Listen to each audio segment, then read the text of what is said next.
Good morning, everybody. It is Friday.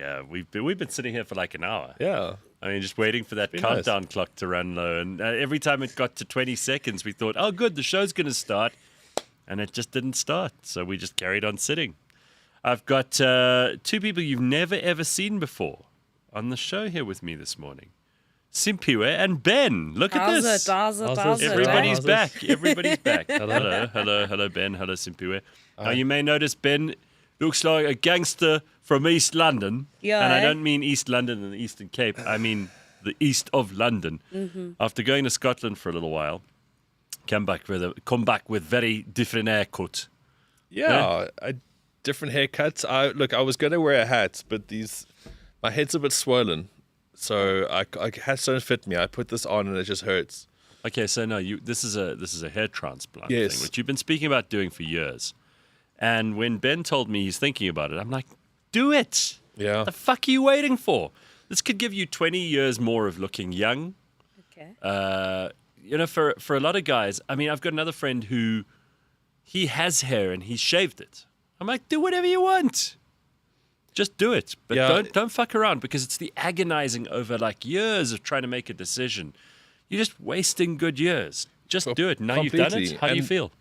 Look, this week's been rough. It's been rough. The procedure was incredible. No, I didn't. So I went to Scotland to play golf. I didn't go via Turkey. Right. You actually get it. I was going to ask. No.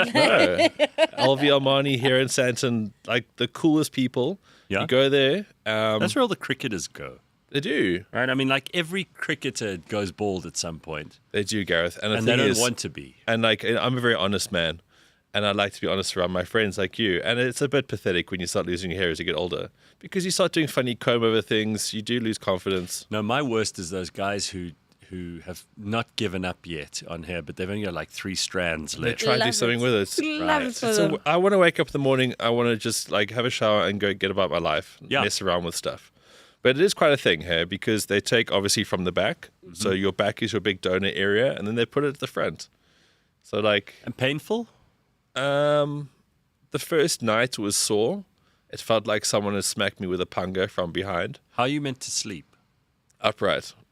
Upright. Guys, this week's been tough in that respect. So I've been sleeping like this, or trying to sleep like this. Last night was the first night I was horizontal. It was so, like, if you want to torture somebody, obviously sleep deprivation is a massive thing. Yep. Right. So I've been a bit jittery all week. This is actually the most calm that I felt. Yeah, there's me. All right. That's Beauty and the Beast there. There's Luna. Okay. Luna looks very happy. She looks like she's had a great week with... She's had a great week just having me around. Yeah. But the swelling was quite something. Okay. So it swelled about my face. I mean, I got a big head to start with. Well... And now it was even bigger. Yeah, there'd be an inflammation issue, right? So Well, that's what it is. Look, it's quite a procedure. Basically, you take like however many thousand grafts from behind. Everyone's different. Okay, Yeah. so I'll try to be as general as possible as this. They take it from the back. Yeah. Yes. And again, like the team, I told you, they were so cool. Now, you're not going to suddenly go bald on the back, are you? No, because they use Sorry. such a big graft area. How do I know these things? Because they use such a big graft area, they then don't have any bald spots. So rather than going, okay, we need X amount and we take it, it's all around the back. But that means like the pain. They don't it's not like strip mining where they'll dig a huge hole and then that part is like barren forever, you know. It is so well designed. It is so slick, but it's done by hand. That's a very attractive picture. That was Guys, me. why are the pictures all... Lopsided. Yeah, I mean, like, did no one think to turn these around? Only the pictures of Ben, it won't let you rotate. See, Well, guys, because that's it obviously... wants Ben looking like he's semi-retarded in this picture. Yeah, so every day it was just getting better and better. It was awesome. He actually had all of his cells. They grafted. They took away one chromosome from each of your cells, And that's what I look like. That's why I've been sitting indoors for a whole week. It's been like COVID again for me. But I don't want to mess around with this stuff, you know. It's like quite an operation. Is it very expensive? Again, depends on the case. But there's no such thing as like a cheap hair transplant. Okay. Because you get what you pay for And in you paid life. out of pocket, right? Well, it's not medical aid. Yeah. Yeah. Sims was going to go and get hers done now. Yeah.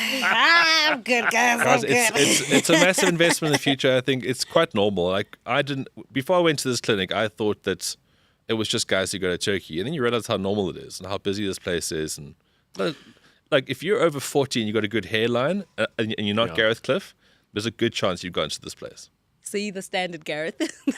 I'm just lucky, and I gotta say, I've said on the show a million times, if I had to go bald, I'd go and do this immediately. Like the day I start losing too many hairs, I'm out of there. So you wouldn't do the wig thing, like I've hell seen, like no. the male There's a lace friend- You don't wig have to thing, go bald. and then There's a guy who was a friend of my parents who used to wear wigs, and we always, as children, found it fascinating because we all knew it was a wig. Everyone could see the wigs were terrible in those days, right? And this guy he was like a bit of a joke. And no one really took him seriously because he was a wig man. If you have hair, you don't think about it. But what you just said, Ben, is so true. It's like an investment in your future because this will give you 20 plus more years of looking young and vital. The first thing people notice, when you ask a kid to draw an old man, they draw a bald old person. The first thing they start with is their head is hairless. Yeah, and They do. I mean, people can blow it out of their ass when they say, "Oh well, this is what I look like now." You want to look better. Well, Let's be honest here. People go to the I gym, don't- they do things. I don't buy that Okay. crap about. I don't buy it. Oh no, if you have high testosterone, then that's why you don't have hair on your head, whatever. Bullshit. It's nonsense. Like everyone would prefer to have a good head of hair. Because what do they call it in poetry and in prose? They call it your crowning glory and all of that stuff, especially for women. I mean, there's nothing sadder than a woman with thinning hair. It is know. sad. It's And very you sad. see them, they try to poof it out and make it exciting, or they put on a weave. They do that. They'll do anything, right? Because they don't. No woman and women don't want their hairline starting here either hell or no. starting here. oh hell no. So it's a complicated thing. But like people just to be honest with themselves, and everyone needs hardware updates. Okay. You take your car for servicing. You do these Sure. kind of things. Need a new foot. And don't come with exactly, and don't come with this that thing. one. Oh, but the guy in White Lotus has a receding headline. He's played one role. You're never going to see that guy again because nobody wants to see that guy on TV. Oh, No, but right. Bruce Willis was handsome. Bruce Willis was in Die Hard. Yeah. After that, then what? Now Yeah. he's dying hard, literally. Shame. Leave other people's I wasn't- preferences alone. I wasn't okay? going to have it. Sorry, All right. Bruce. That wasn't. I that do wasn't think intentional. though that it's a conversation that we've had on the show once or twice, but it's probably the conversation that guys are having with themselves a lot of the time. It's like, for example, we talk about trying to get into shape, which is as important, or getting your teeth straightened, which is another thing everybody has to do. You have to do it. You do not want to spend your life with either shame or mild embarrassment or even worse, obsession over some feature that you can improve and change. Yeah, I mean, the exactly. people who have a nose job, for example, they've got a big, ugly honk of a fucking nose. And then they go to the plastic surgeon, they get it sorted, and you think, shit, she looks great. You're not even sure for a little while why. And you're probably going to find in the next while. I mean, I don't know how long this takes for it to, grow out, get to where it needs to be. So, look, are you going to go for a surfer look here? Have we got any? Gareth, Because now you have options, right? I'm just building into David Beckham cornrows. That's what I'm. Okay, but you have options which you didn't have before. Of course I do. I have options, and I'll just look professional in what I do. I mean, I work on camera a lot of the time. Yeah, correct. So why must I look like an aging man? Right. But look. So the first week is quite tough. You obviously go through. There's quite a maintenance process you got to go through. I've been spraying like my own spun blood onto my head for a whole week to keep things Oh, moist. so and- put that in a centrifuge. yeah, and you do this plasma plasma rich. yeah, all that kind of stuff. And then you got to keep using minoxidil, finasteride, those kind of things. I won't even pretend to know what those are. It's just a maintenance thing. That's what I was doing to maintain. And then so you just maintain it and on you go. Now, is there some kind of money back guarantee? Like if you go to them in a year's time and you're in the same situation you were a month ago. I highly doubt it. No, but I mean, if you were, is there some sort of thing in the contract? You Look, go, I think oi! I think with most of these things, there's never a guarantee because you never know if people are going to respond. Because in Turkey, apparently, what you do is you just walk up to their shop with like a crowbar. That's how you get your money back guarantee. I've got new respect for the guys that do the turkey thing. Like my brother did the turkey thing. Oh, yeah? I went to Istanbul with him. Uh-huh. And to have to like do this and then like not be at home just to relax, like But then again, the places there are quite fly-by-nightish too, because it becomes known as like the place to go, and then people just pop up all over the place. Hang on, for anybody who wants to try and figure this out, you had this done last week. Yeah. Yeah. Last Thursday. Okay, so it's almost a week ago, and you're here, and It's a full week. No, I'm life's fine. back to normal. I'm totally fine. I'm quite healthy, so I back myself for a good recovery. Within 3 months, the hairline will be probably more consistent. And then maybe 6-7 months, I'm guessing I could probably fashion some sort of a summertime. some sort of a normal kind of look. Perfect timing. And then Summertime. in a year's time, you won't even know I've had this done. I'll just be the guy who looks good for his age. Absolutely. Good. No, I think it's great. Excellent. I'm just so happy to be back with you guys, though, because it's been so long. Well, we've got a lot to get into. So this long. There's morning. a lot that's I want to happened. start off. A friend of mine, she and her husband live in Bali. Okay. They're from South Africa. Okay. And they live in Bali, which is apparently a great place to live. It's beautiful and cheap. The people are friendly. All of those things that you'd go on holiday for. And then people, when they go on holiday, they're like, oh, well, why don't I live here? So Don't they're do not that. those kind of people. They actually, he has a serious job and he travels a lot. And for her, it's a convenient place that's kind of centrally located in Southeast Asia for them to do their thing. And she can work from pretty much anywhere. So it works out for them. They got kids as well. And there's an English school nearby that they can go to. Okay. But she says this is a very good representation of the kind of people you will meet in Bali. Okay? Particularly white people from all over the world who go to Bali. And you may recognize some of these stereotypes from your own life. It's like a modern eat, pray, love kind of thing. Right. That's gone horribly Just wrong. watch this and you tell me if you send us a comment on YouTube. Like and subscribe, by the way, as Ruth, the chairman of the comment section, always says. Like, subscribe, blah, blah, blah. But tell us if you know someone who's like any of these characters, the white people in Bali. So let's go and see what the people of Bali have to say today. My lips are natural. It's just the detox. When you cut out gluten, they swell with feminine energy. I don't coach. I just help men awaken their alpha energy through group circle jerk sessions. I was gonna go to my dad's funeral, but I had a shamanic tantric breathwork immersion that day. Bali is the best country I've ever moved to, and I'm launching my own crypto gym. Gains on the blockchain.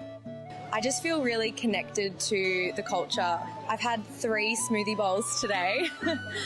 What I really love about the local culture is how good they are at building beach clubs.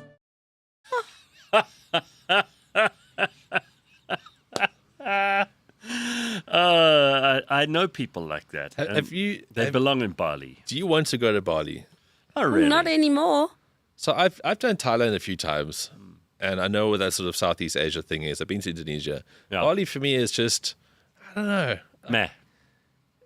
because those stereotypes just feel like what I see online anyway. Yeah, I mean, I know that's all I can like, tell you what, for a joke, but Cape Town's not far behind in terms of that kind of superficial bullshit. but this is what happens Right. with people. This whole digital nomad life is now changing things around. No. I think that people like that ought to be prevented from meeting the rest of us. I don't want to see people like that in my life. I don't want to know about the guy with the crypto gym. He's you know? better. The first lady, that's all natural. Oh, yeah, no, the she's got lips are all natural, and when you start, No, it's just, the reason that her lips are swollen, Sims, didn't you hear her, is because it's all this feminine energy. No, but guys, I mean it's a great satire piece. That it's a great spoof. I mean, Yeah. whoever did that, it's comedy But gold. I know people, and I'm sure everybody in the comment section does. I'm sure you know somebody who talks like that, who says things like, well, I've just got to go to my tantric yoga and have my smoothie. Oh, for and- sure. Oh, my God. I've just Get had over my yourself. third smoothie bowl. That was fuck. But there is because Poke guys, bowls. everyone- You know the kind of people who are only, oh no, I'm only into poke bowls. No, I'm like, what did we call that before? Because people made stuff like that before. Like I used to have salads at Kauai that before they were called poke bowls, where they had Yeah. all the different stuff and you'd mix it up yourself. yeah, but we all Am I search right? we're all searching for meaning, even in our own food. Yeah, I mean, But the thing about Bali is that it's got so many things that people go for, right? They want the solitude, they want culture, they want something exotic that makes them seem like they broaden their horizons. Semi-spiritual, so you got to have the Buddhist temples and all that shit around. But also very affordable, guys. Yes, so there's also they think Eastern religions are just better because they don't understand them and they don't really ever make the effort to understand. Yeah. They just this don't hurt things, karma, karmic debt.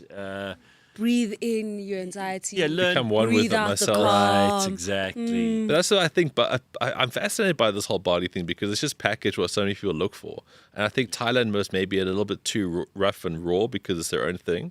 Whereas Bali, you can kind of make it what you want out of it.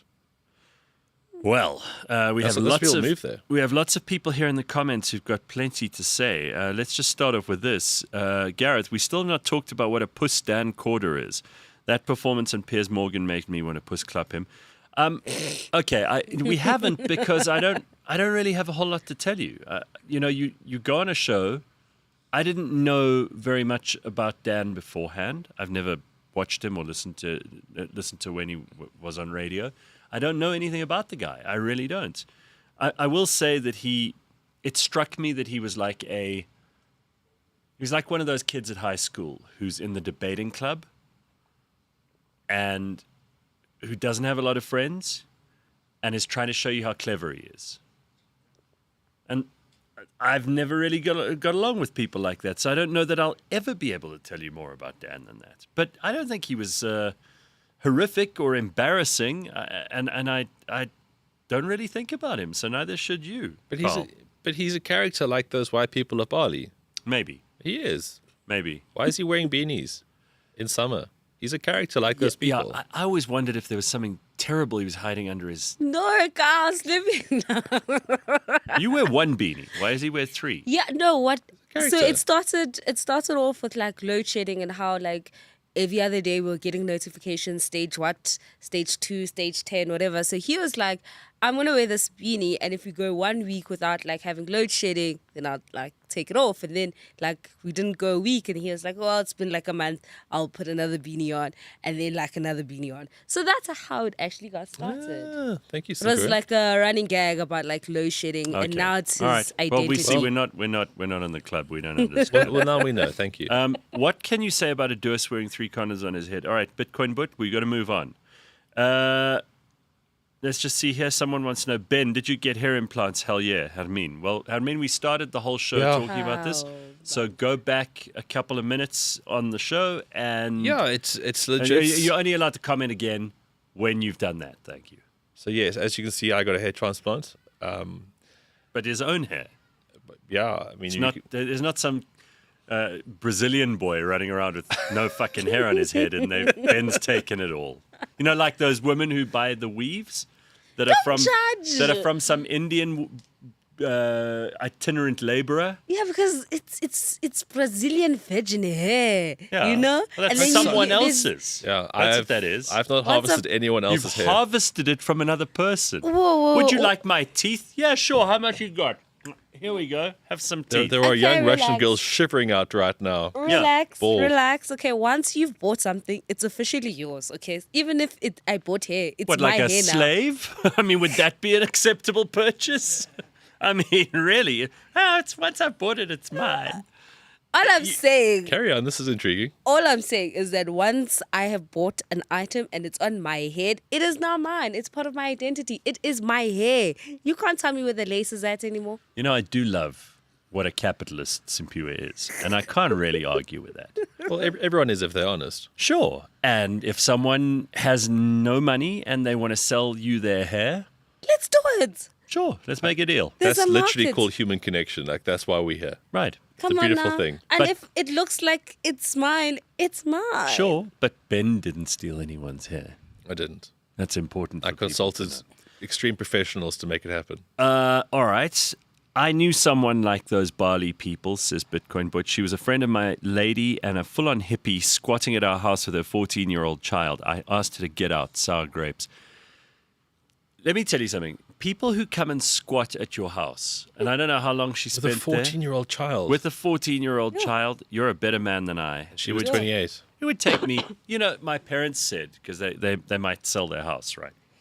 Say to me, if we sell our house and we haven't got a place that we want to move to yet, we'll come and stay with you. And I went, whoa. They picked the wrong child. oh, fucking no, you're not. Fuck you, Will. Do they know Gareth Cliff? So Ben is right. They picked the wrong child. I mean, if you'd asked my brother or sister, they'd be like, yeah, all right, sure. I'm like, nah. That's not going to happen. And I love my parents. Don't get me wrong. They're just not going to stay. I know you love your parents, but you wouldn't let them finish that sentence. So exactly. It's not going to work, though. Even I know that. So for Bitcoin But to put up with some hippie squatting at her house with a 14-year-old child, hectic. You're a better man than many of us. Or maybe you're not. Maybe you were rubber-armed or forced into this in some way. I think that's horrible. Bali is for Australians what Thailand is for the British. That's a good point. Okay. So, yeah, but the thing is, the Aussies do both, though. Yeah. I listened to an Aussie guy. I'll get to that in a second. There are questions for you, Ben. So this is very important. Yeah, it's okay. People want to know. Gareth is probably happy that Ben has taken the focus off that bumbling art of no deals fool that has been called out by Elon. Oh, okay. So this is something we do have to talk about. The bromance is over, hey? Yeah. This is the tweet that came out yesterday from Elon Musk. It seems that Musk and Trump have had a tremendous fallout. Oh, no. Yeah. The girls are fighting. But the girls are fighting. But what I absolutely love about this is, look, they're both going to get petty and egomaniacal about it, and it's going to be hilarious. But what I find so funny is the revelation from people who hated Trump and Elon, who are now taking sides. Yeah, that's weird. I'm like, you hated both of them. Yes. Now one of them is your hero, but you can't decide. These are the kind of people you must never date, all right? If you're looking for a partner in your life and you want to start a relationship and someone is as fickle as this, stay away from them. It's a big red flag. It's like those girls who smile angrily. Have you ever seen someone smile angrily? You know what I mean? Yeah. When someone does that, let me tell you, and it's not just girls who do that. Guys do it too, because guys are becoming bigger bitches than women in the world right now. And it's because they've got the worst masculine and the worst feminine traits, and they smush them together to try and build a character. Built on insecurity, It's not going to work. But when someone smiles angrily, Siwe, well, I always hate the whole thing, like, kill them with kindness. Like, I think it's a stupid notion that... Terrible. It's so petty. Terrible. It's so passive-aggressive. Why? Because it's like, if you don't like someone, don't be kind to them. Why are you being kind to them? Kill them with kindness is you basically saying, oh, I'm the high road person here. You're not. I'm superior. Bullshit. Yes, because sometimes people scoop very low, and I don't need to go that low. I don't need to do some of the things. I understand that concept in terms of... be kind to them, though. No, but in terms of, like, there's certain things, like, it's like an argument, right? Some people don't have an issue with swearing during an argument. Somebody will say, I do, and so I won't do that. And for them, it's I'm killing you with kindness because I'm not going to stoop that low to swear at you when I'm angry. I think that's the same notion. You know what? I don't fight with anybody. I thought about this the other day. You guys are talking about something that very seldom do I encounter. I was in a meeting yesterday, and I heard everybody talking to each other and making sense. I suddenly thought, this is great. This is a good meeting to be in. You know, when people find reasons to fight with each other, and they don't need to fight with each other. It's draining. That is... So whether it's kill them with kindness or be direct and honest, and how about not fighting? How about that? Exactly. I mean, I would love if Trump and Elon could just man up, put their differences aside, and continue to behave in front of the kids. Sorry, I was going to ask. So what is the issue? We don't know, but they're both going They're fighting. Hell for leather against each other now. Twitter's become just a shit show of them abusing each other. I mean, so Elon has said, among other things, this will interest everybody, that Trump is on the Epstein list, and that's why we haven't seen the Epstein files, which is quite a big claim. Mm-hmm. I mean, we knew that Trump knew Jeffrey Epstein. Yeah. He famously, I think, tweeted out or not tweeted out, it was before Twitter. He said, "Oh, I know Jeffrey Epstein. He knows a lot of beautiful women. Sometimes a little on the young side." Yeah, that's what he said a couple of years ago. Facts. So that's what he said. And we know that there are lots of powerful people on that list, which is probably why we haven't seen it. And if Trump is one of them and he's been the one who said, "Oh, no, put that away, hide it," I think that's deplorable, right? That's unacceptable. Yeah, just to save his own ass. And anyone who's a Trump supporter who thinks, "Oh, no, it's okay for him to hide that," that's wrong. We as the people who live and roam this earth deserve to know who the worst creeps on the planet are, who are taking advantage of young girls on islands. I would like to know who those names are so that I can also make a character judgment going forward about what sort of people, if I have a daughter, she should avoid. It's important because, these guys are rich, successful, intelligent, whatever. They might have plenty of good characteristics. The fact is, they were on Epstein's list. And that to me means, even if it's Donald Trump. But Epstein's list, the P. Diddy list, is going to be much of a muchness. Yeah. These people are all on there. They're all We horrible. all know those people because they're power people.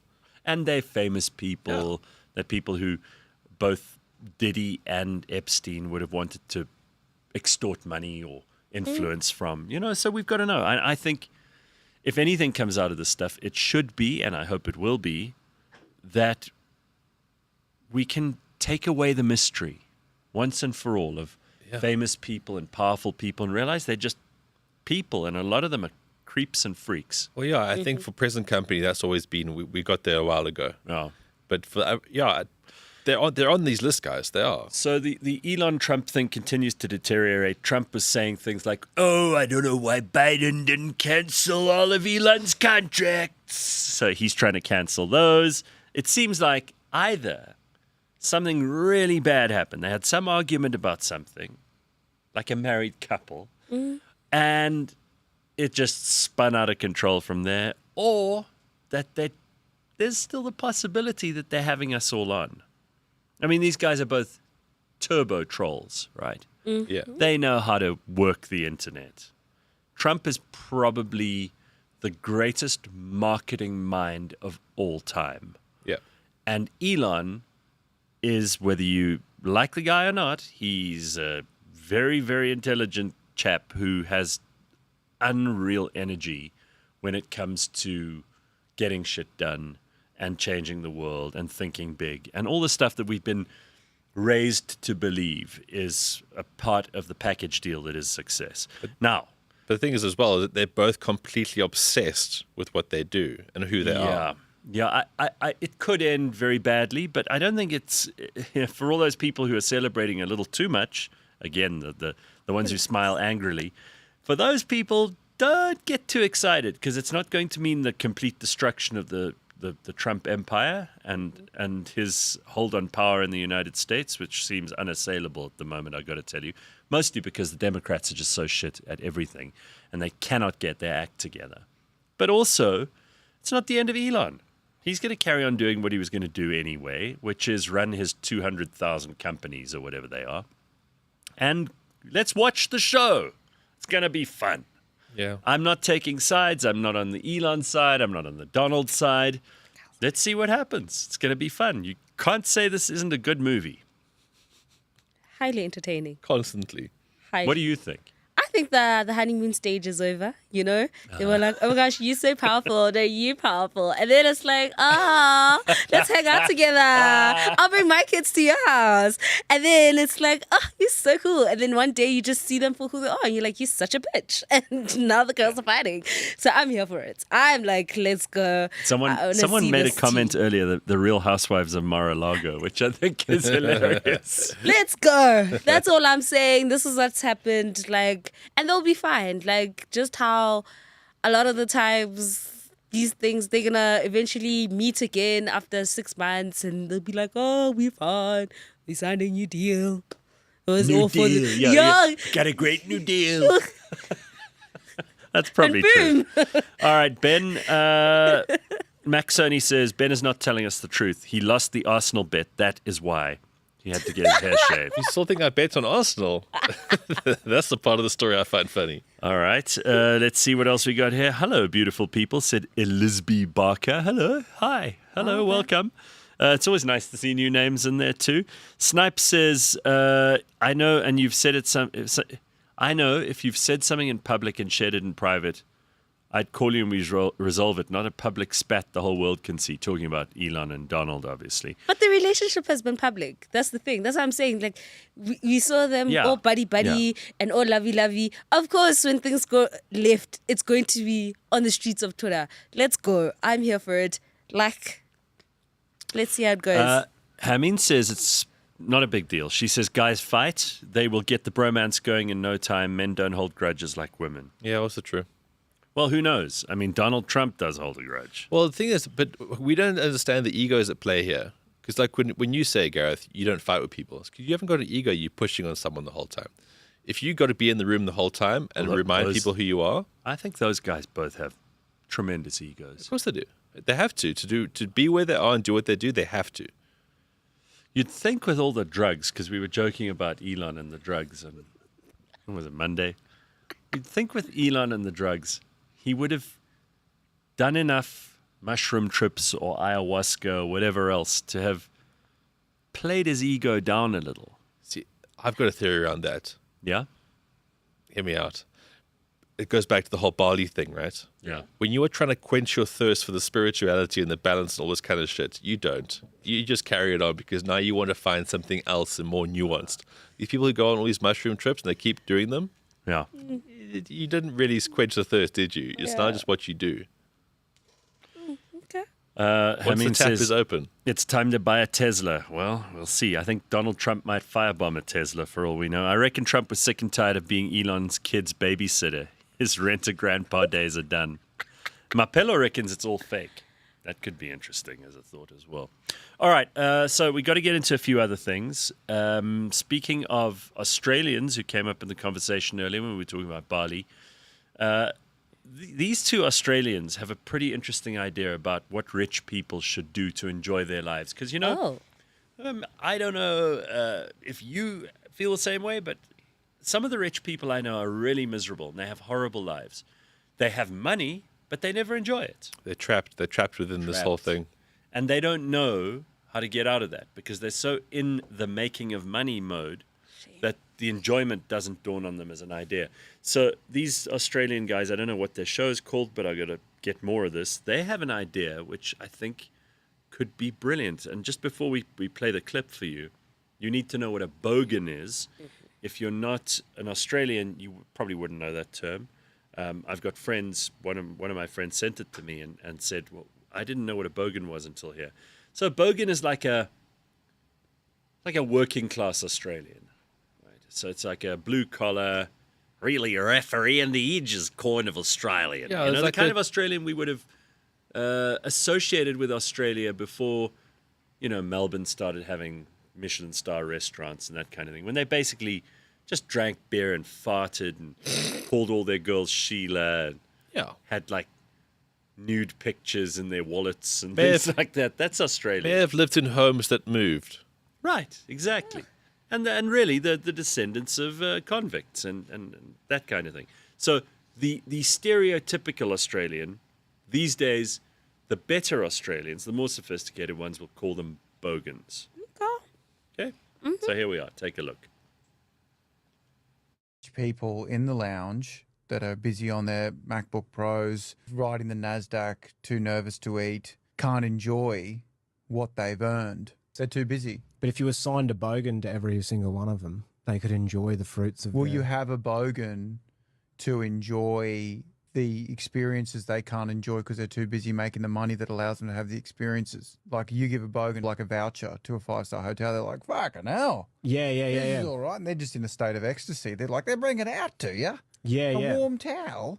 Yeah. Fucking hell. Just have a bogan on a leash. I have a bogan on a leash, bring them into the conference and have them hoover up the hors d'oeuvres or whatever. Yeah. And just go, fuck, these scallops are all right. And then the rich person's like, I'm busy riding the NASDAQ, but at least someone's enjoying this. Yeah, because I can't. But but I want to see my gratitude diary squirm around on the floor and lather himself up in the artisanal soap and So get you're the saying jacuzzi going. that the Bogan is the gratitude diary. He's grateful. He's enjoying it. He's appreciating it. You're on a conference call with the UN or whatever, and then fucking Gary's in the jacuzzi just going, fuck, this is all right. Fuck yeah. Just slurping scallops and shit, using all the amenities. Fucking hell, this is fucking all right, Because isn't that's that jet ski pleasure. You know, like a lotto winner will be like, fuck yeah, just got a fucking lizard from Taiwan, fucking spits venom. You know what I mean? They'll buy something stupid that costs like $2 million. Fucking Gary. Fucking Gary's This is all right. That is so cool. Okay, so. The gratitude journal. Tracy says a Bogan is a tap at Mullet Sporting, drinks without a stubby holder, wife beat a singlet, wearing blokes and owns a ute. Pretty much the guys in the castle. Okay. That ticks all things. And it's still one of the greatest movies of all time is The Castle. All right. So I think the idea, though, is pretty damn smart. Can I be the Bogan? Yeah. You could be someone's Bogan. Yeah. I just want to enjoy the. I mean, you always have to say, fuck, that's all right. Yeah, you have to be a bit rougher, though, Sims. No, Sims, you can't be a Bogan. You've got Sorry. some class and... I'm sorry. Sorry. You need to be, like, really at the bottom rung of society. Kind of if you put that person, and they were saying put them on a leash and take them around with you. They would already have a leash to give you to put them on. And then you let them loose at the hors d'oeuvres table or in first class in a plane. Squirming through the artisanal soaps. Because we all think that that just because someone's rich, maybe they didn't even earn that money themselves, but just because they're rich, that they automatically enjoy the things that we would be, oh, wow, this is going to be the most exciting day ever. I'm going to fly first class to Singapore. Meanwhile, that rich person is like, oh, God, I got to go to Singapore. Right? Yeah. It's amazing how we assume other people feel the way we feel about stuff when they actually don't care about that stuff at all. Yeah. They're probably like tired of traveling. They're tired of hotel living, you know. Yeah. They just want to be home.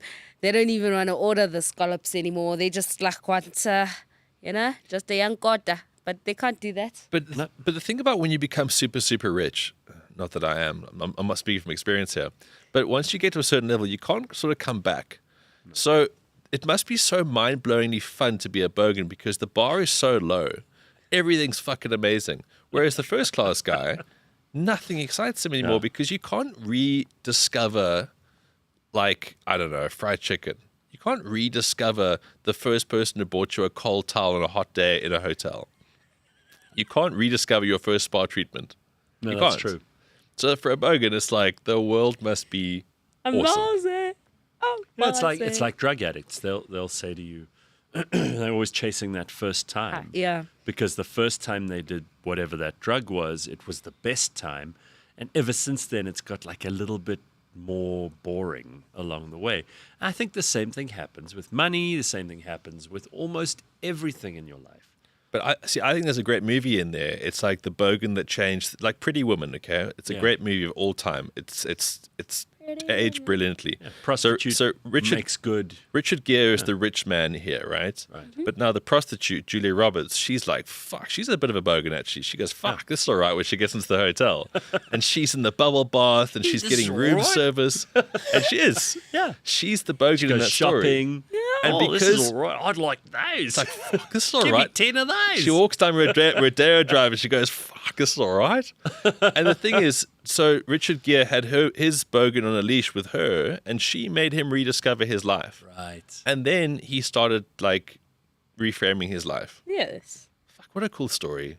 It is a good story. It's the redemption arc, right? I think there's redo Pretty Woman in Bali as Bogans. So what do you guys make of this? Vyasan is asking. He says, let's talk about the Japanese annual birth rate that has dropped by 700,000 this year. Has been dropping 16 years in a row. I think the Japanese are sick of the Japanese. This is a big story that we should be paying a lot of attention to. But especially I think for a country like Japan. Yeah, people just turn a blind eye to what's going on there. And I think that probably this is the Japanese are a fantastic and very complex and ancient culture. I don't know enough and I'd love to visit Japan. I know it's on your agenda too, Ben. Yeah, totally. I think Japan is just, to me, one of the most interesting places in the world. But they've got a serious problem because people are just not fucking, and they're just not making new Japanese. We're running out of Japanese. Yeah. Okay. And they've got a very old population, so it's not Yes. sustainable. The pyramid's upside down. You know, again, Africa, we may get a lot of shit from the rest of the world, but the one thing we're getting right here is the birth rate. By and large, at the rate that we're reproducing now, and remember, even the Indians and the Chinese have slowed right down to the point where they're well, it's hard to keep those numbers up. It is hard. It's impossible to keep those numbers up. But here in Africa, we're going to be one of the few places in the world that is at replacement value or above in terms of producing new people. This is something that Elon's really big on. Yeah. So Japan have got this serious issue that people are not interested in having children. They're not interested, take it a step back, in getting married, take it a step back. They're not even interested in having sex with each other, which is terrible. I mean, we often talk about how life would probably be simpler if you weren't such an animal who needed to have sex the whole time. But my God, if it was an asexual world like so many Japanese people seem to be living, I don't know that that's so much fun either. Like, it's quite simple, Gareth. I think if all the Japanese guys had a Bogan friend and they went out, it'd be like, fuck, she's all right. And then they would get... Yeah. No, but don't you also think that maybe it's a sign of human sophistication being a really detrimental thing sometimes? Japanese life and how they package what they do, everything's like so advanced, so technologically ahead of many other people, that the onerous thing of becoming a family is now outside of their sort of realm.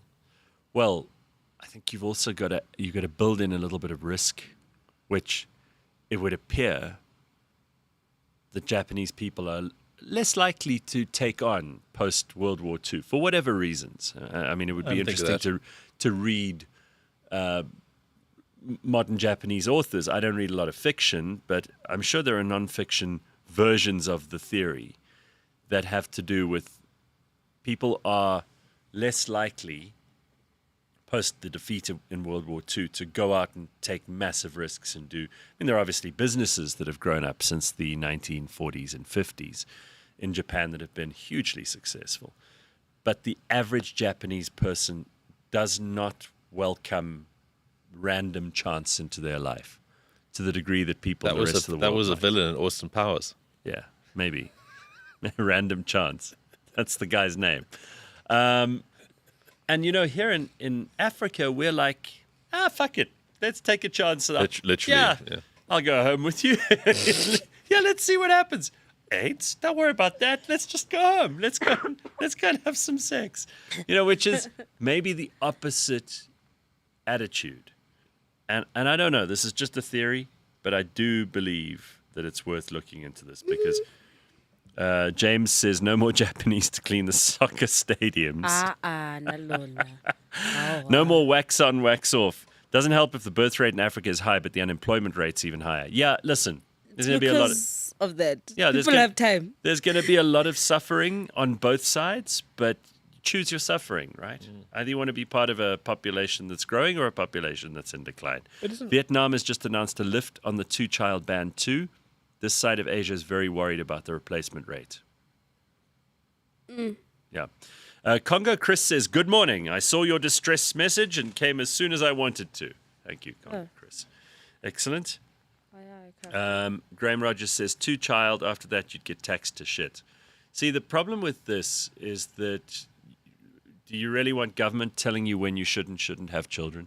That's generally when it goes wrong. Yeah, but didn't that all start because they were overpopulated? And that's how they needed to kind of be like, okay, cool, there's too many people, so we now need to make sure that you only have 2 kids. And then they saw that they actually did this a bit too strict, and now that's the result. That was China, and yes, you're right. So China did do that. They implemented a 1-child at some point. I think they changed it later on.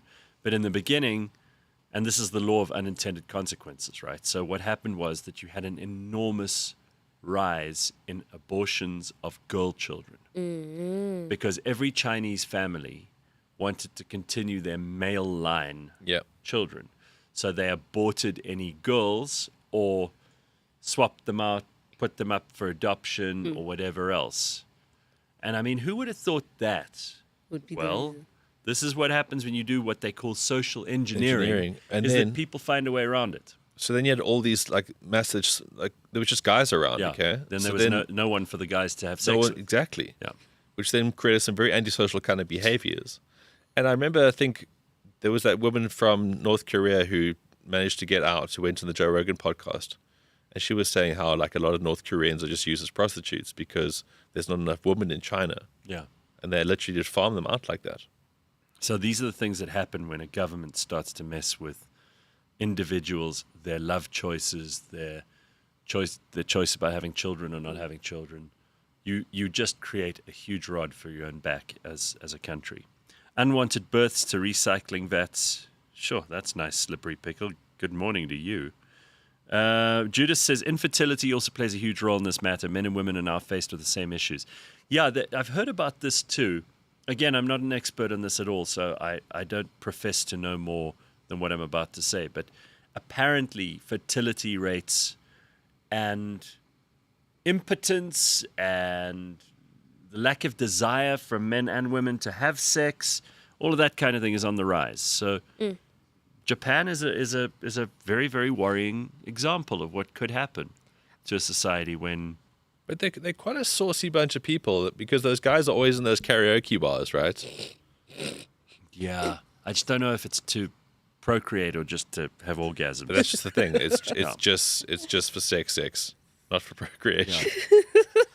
Yeah, that's right. Hardy-da is the only bird that is scared of heights. That's why they scream when they take off. Oh, Durban dope. You know, what would we do without your excellent jokes first thing in the morning? I feel that we've just hit rock bottom and kept on digging. McGill says Goodyear Tire Company in Uitenhage is closing down after 42 years. 970 jobs are gone. You were right on Wednesday about the unemployment in PE. Yeah, it's just a disaster, PE. And you know what? Again, under this government, we are not going to see economic growth. There is no magic wand they can wave. We will not be able to grow as a country as long as we keep this government in place. Sorry. Do we know why the tire company's closing down? Well, I'm sure that they just can't continue to operate anymore. There's probably just no way for it to remain feasible for them to continue to employ all of those people. And, you know, labor law is complicated in this country. Again, I'm not going to speculate too much, but I think that the margins are probably quite thin. Maybe making tires is just not as lucrative as it used to be. And they're looking at it and going, better to shut down than to keep going. Because that is the only reason there's people in that area. Yeah, really. I mean, in Uitenhage, don't they just live in tires? Well, not anymore. People's houses are like made of tires. I don't know. Uitenhage is a dreadful place. All right, so it's an awful place. So let's look at something else quickly. There is an office swear jar. Yes. Now, I know Simpiwe knows a lot more about this than I do, but I saw this notice on the wall. Yes. In the office the other day. Every time someone swears it's R5 or a rand or... No, it's R5. R5. Okay. R5. This was apparently suggested by Tian, who doesn't swear. Yes. I knew that, yeah. Projecting his ways on us. Clever. They want to use the money for a good cause, but this is like saying, oh, well, you know, the Catholic Church does a lot of really good work by feeding homeless people in Bangladesh. Therefore, we'll turn a blind eye to the child abuse. That's not on. So I'm not going to accept the recommendation of so many in the office who've said, oh, but we're going to use this money to buy birthday cakes for people who are having their birthdays, or, you know, fill the sweetie jar, which I've been filling the last 3 weeks. Can I also just say something about that? Because people in this office, they tend to finish those sweets in like 2 minutes. I know. Ridiculous. I bought, I think, wine gums this week or last week, and what was it the week before? Sour worms. Done within a matter of minutes. So now I'm going to get granola bars. We'll see if you fuckers eat those. Sunflower seeds. Yeah. So the swear jar is a thing. Yes. Who's in the lead at the moment? Jameson. It is James. Oh, okay, but is money going in? This is my first question. This So- was started on All right, the you can see- 28th Get of fucked, you cunts. May. Yeah, I wrote that. Get fucked, you cunts, Gareth, because I'm not going to join in this nonsense. I swear a lot. I swear on this show. I swear a lot in real life. I think swearing is terrific. James, I why don't are see you it so should be fucking punished. foul-mouthed? Yeah, James, what's up with you? That was 100 all in one day. Was that all in one sentence? 115 rand Yes. that you It's owe. actually gotten more since we last. But yeah. is there money in the jar? Because this all sounds fantastic. James in for 115. You know, the thing is with us being your age, we don't actually have a physical jar. It's just kind of like send the money to a person and then And who's the accountant here? I am, because I was like, we're going to do this. And so, yeah, so far. Caroline's definitely sworn more than twice. She's got a foul mouth, that one. Shame, even Olaf is on there, and he's not really on our staff. He's kind of... Yeah, but hey, like if you're in the office. Olaf is the literal matrix of this place. Yeah, he is. Michaela, Marv is doing very badly too. Hey? He's horrible at this. So far, we've raised about 235. Flex is only in for a meager 20 rand at this point. Well done, Flex. I mean, that's probably because Flex only says about 3 words in a day. Yeah. Okay. So All right. now you I know. noticed that are you minding your language especially? Yes. I mean, you're not a big foul mouth. So are you saying you don't want people to have cake? You got to fucking swear, Siwe. You got to be part of the game. The game is to not swear. the I game is love to games make- like the this. game is to I buy love cake. No, wait. I know that I do swear now and again, but I also like challenges like this where I'm like, let's see if I can actually go and not swear for like 3 whole weeks. Is that because you're killing people with kindness? Yes. Yeah, see. Knew it. Knew it'd come back and I'll expose you. Either way, we've raised like 235 You rand. guys have raised shit. You've done nothing. I don't Like- believe this for a second. Because the next birthday's going to come round and it'll There is a be... birthday on the 1st of July. It'll be and- sing, sing, sing, no cake again. And then I'll be the guy going, Hey. okay, cool, no cake again. Hey, Sims is in charge, okay? So Azalea please. says Sims is running a scam. Sims is in charge. There will be change. Just wait and see. Yeah, you're policing people's language. George Orwell predicted this, says Bitcoin Bot. Mind Your Language was a good series. Is Olaf his real name? Yes, and he's Yes. German. Yeah. I greet him every time I see him with Guten Morgen, Olaf. He goes, Guten Morgen, Gareth. So has Sims got a beanie on because Ben stole her hair? That's funny. You are the accountant, Sim. Yes. How convenient, says Mapello. Yeah, Of course. Yeah, I did poverty elevation for almost 2 decades. I focused on only refugees from other African countries. My father and his lifetime commitment to the Bible is my main inspiration. Well, thank you, Herman Peter Cook, for that. We didn't know that we were going to get a biography of you this morning, but I don't think we care. So put me down for one more in the swear jar. All right. There's a lot going on. We have to talk about this too. We knew it would happen eventually. TikTok has blocked searches for extreme thinness because young girls who are extremely impressionable and are easily influenced, they are the most vulnerable group when it comes to peer pressure and social media pressure and all of that stuff. They are now doing something called skinny talk. So TikTok's blocked search results for it, for that word skinny talk, because it has links to unhealthy weight loss, promotes extreme thinness and disordered eating. Users are now redirected to mental health resources, blah, blah, blah, blah, blah. So this is not anything that you haven't heard before. This was happening before TikTok came along. Yeah. Of course, we know TikTok is a dreadful thing. We know that it is a Chinese spy app, and really there's nothing else to it. But girls want to, and they will find this info. If not from TikTok, they'll find it from each other. There's always someone in their friend group who can get them this information. There are other social media sites and apps. So it's going to happen. And I kind of wonder if we're dealing with the symptoms rather than the cure. I agree. The disease, rather. Sorry, can I just... what happened to body positivity? Was that also... Oh, no. That's... No, at least we're back to... Has that gone out the window completely now? It's No, out. man. But no. It wasn't a trend. No, man. I'm saying you can't promote being anorexic because then you're not healthy, right? In the same breath, we also have to then say you can't promote obesity because you're still unhealthy. Like Yes. body Very good. positivity is supposed to be like you embracing like the healthy version of you and starting from a point of, okay, you accept who you are now and you're going to make decisions to better enrich your life. That's what it was supposed to stand for. And then we saw it go bonkers. Agreed. I'm 100% with Simpiwe. It sucks how people just pervert stuff. Yeah, but I'm not surprised. Anyway, if you got a daughter or you've got a sister or you got a friend who's on TikTok all the time and she's starting to get thinner and thinner, you need to intervene at some point. Or you're going to lose her. I mean, this is a serious problem. I remember when we were growing up, anorexia was much more of a scary thing. It really was, yeah. Than obesity. Yeah. Right? I remember, times was tough. Those people's daughter, she hasn't eaten for the last week and she throws up all her food and big problem. It wasn't problem. like, Colleen down at the corner, she just keeps on shoving pies in her face. We got a serious problem. It's like, fat Colleen, stop eating. But we didn't take it seriously. Yeah. But the girl who wasn't eating, she was something to be worried about.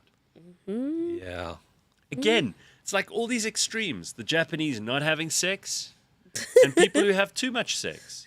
The fat people, the thin people. How can we not find balance in the force? There is so little of that, yeah. The middle ground. A little bit of balance in the force. A little bit of this, a little bit of that.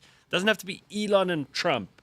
Doesn't have to be the ANC and the DA. I mean, somewhere in between there's got to be something good. I really think it goes back to Bogans again. Yeah. Look at the traits of the Bogans. I think that's the middle ground as we get now in life. Maybe.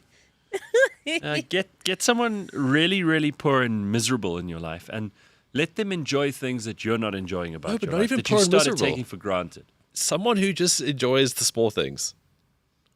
Let's just say an experienced novice. Well, this kind of is person. why people have children sometimes, Yes. or what they discover is one of the benefits to having children is that you see things through new eyes. And I'm A sure reset. you've started to experience this too. Simpiwe. Yeah. As your daughter starts to, like the first time she sees a thing that you see every day, Yeah. and you see her just like the quizzical, kind of curious look. Yes, like her eyes are in awe of lights, and you just like, it's just the lights, and she's like, wow, this thing is amazing. Yeah. Like, what is this thing? You're like, dude, it's the lights. It's the lights. But and then you just like, oh, and then you're like, oh, this is so cute. And then like certain things you take for granted, like just speaking, and then like you hear her, you're like, yes, say the word, say it. You get excited. Is she getting close to that now? Yes, but they say saying mama is hard for kids as the syllable. So kids tend to naturally say dada first. Okay. Because it's easier for them to say and pronounce. So, and then you learn like everything, like all over again. You learn like, oh my gosh, crawling is important. It builds up this. So you're like, oh, you have to start crawling now. And yeah, so I'm relearning like what it means to be just a human. But this is exciting. A lot of parents say that the best thing is knowing that kid is going to experience for the first time the stuff that you've forgotten you even could do.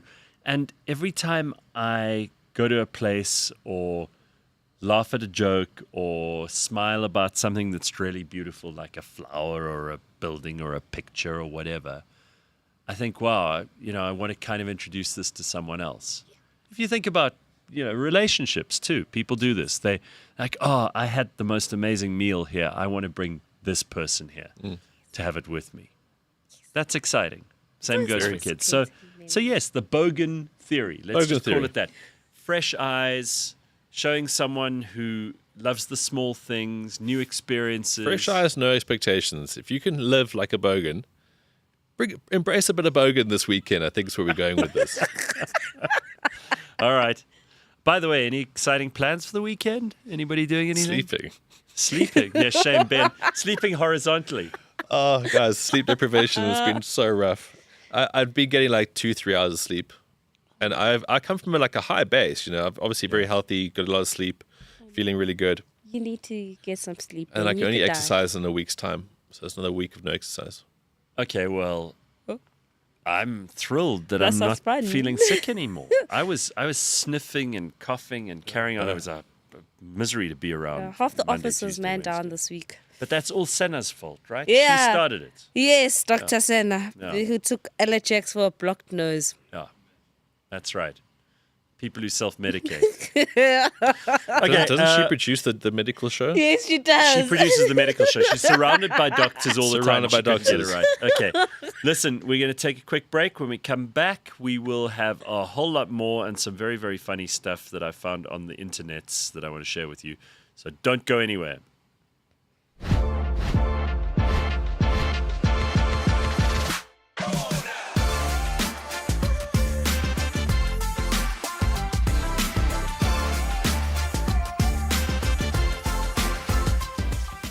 90% of South Africans cannot afford to retire. I want to put a gender lens on retirement.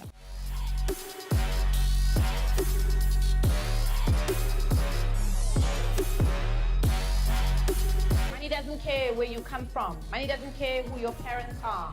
If you don't understand the rules of money, you're gonna lose.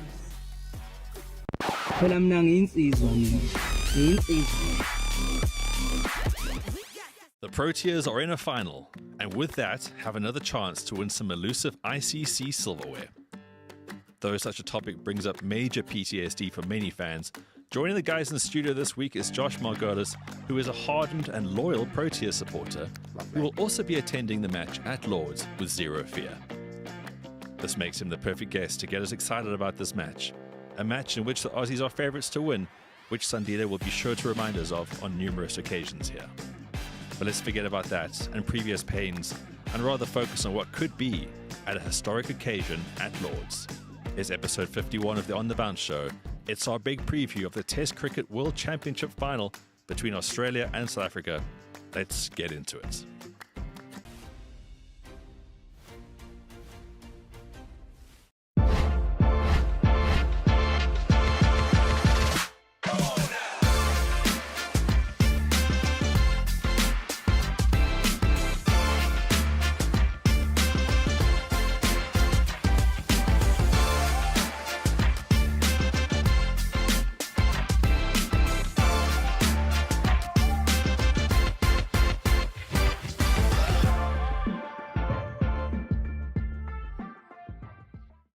All right, good morning. It is Friday, and we're already well into June. It is the middle of winter.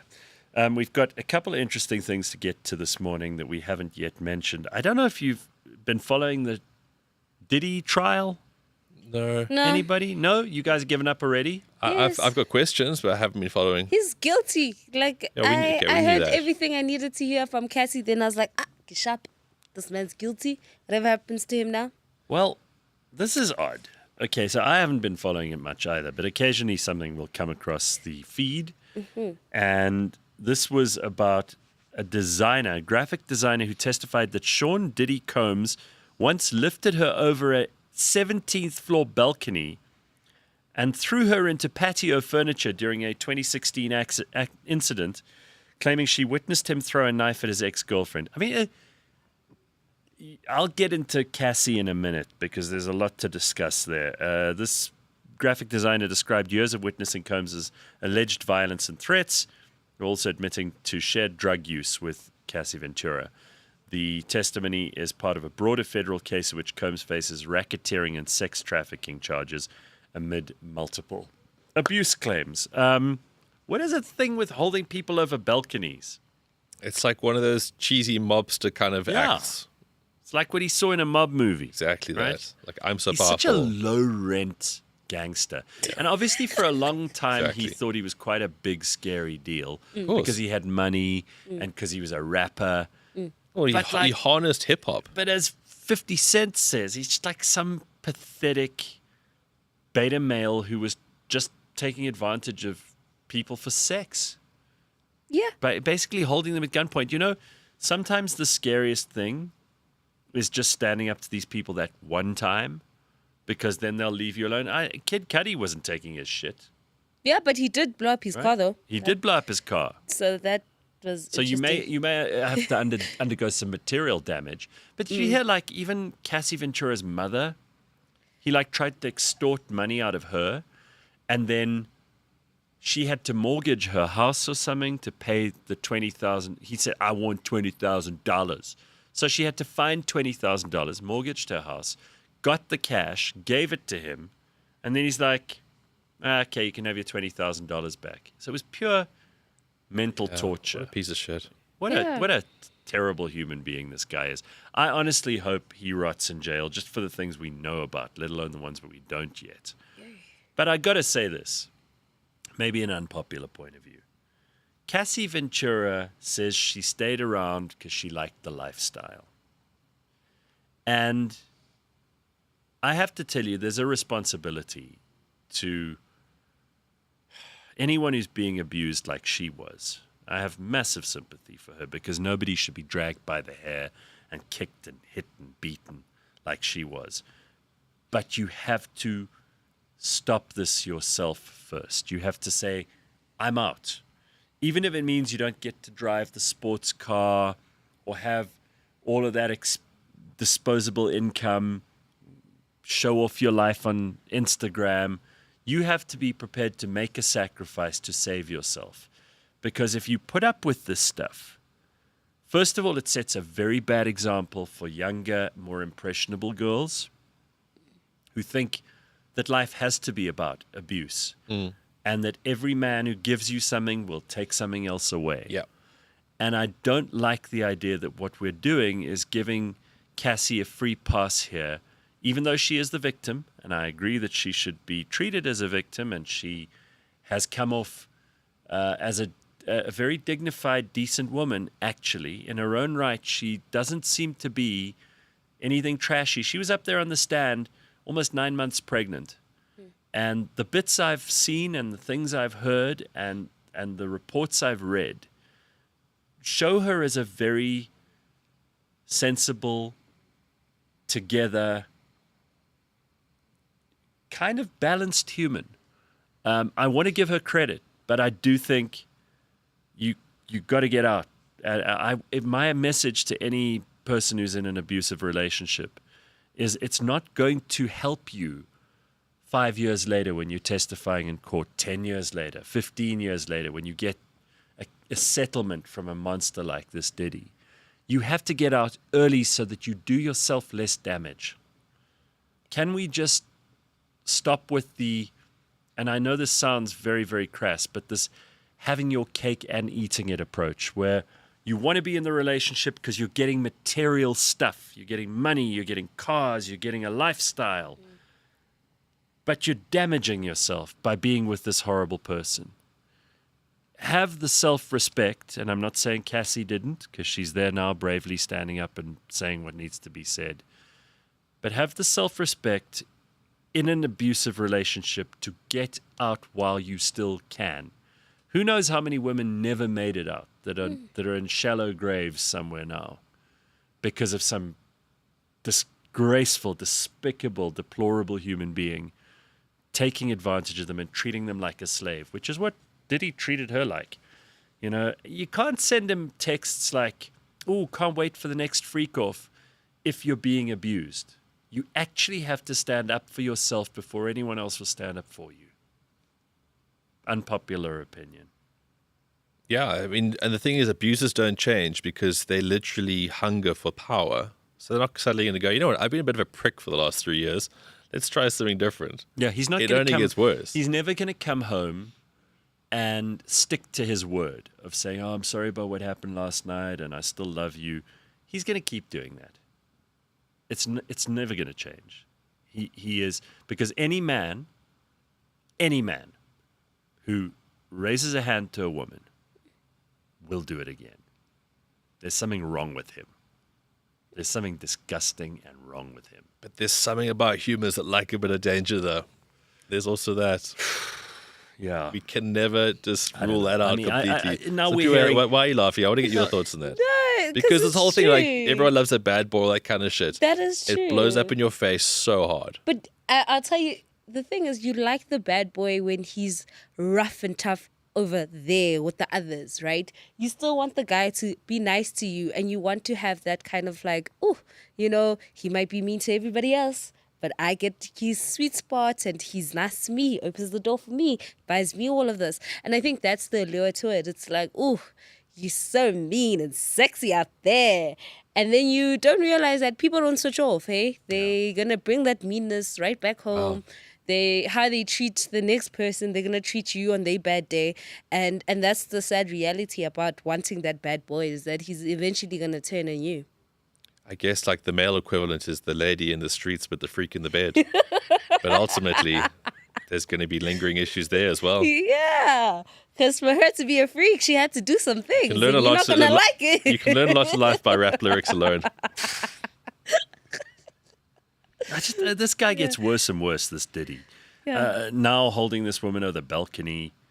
He's a horrible person. I mean, I thought the baby oil was the worst, but that was nothing. In fact, that seems to be the most normal thing that he's ever done. Guys, all I will say on this is that Oprah knew.